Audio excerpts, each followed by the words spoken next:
देखत रहला हा? कुछ ना, बिराज सिखावत रहनी है। अच्छा, अब हम तहरा के कव्वाली सिखा रहल बानी। देखा चाचा, बिहार पुलिस के इज्जत करो, ना तो बहुत भारी पड़ी। का भारी पड़ी? कुछ ना, हम जानता नहीं ससुराल में दामाद की कितना इज्जत हो रहा। फिर दामाद कहले, फिर दामाद कहले तो का कहीं तारा बेटी के भतार। आज हमरा हाथ से तहार खून होके रही। खुल के ना, जल्दी खोला।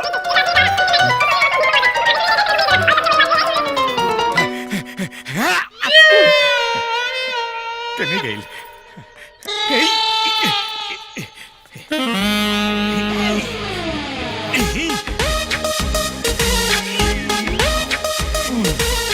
और चाचा लौकत तो होई ना, सुनाता का हाल बा? चश्मा दे, फिर बतावा तारी का हाल बा। बेर बेर कहले बानी कि दामाद के दामाद समझल करो, कुत्ता ना। बेटा फुलगहना। प्रणाम। जीते रहा बेटा। ई चश्मा चाचा के दे दिया। ठीक है बेटा, हमार काम हो गया।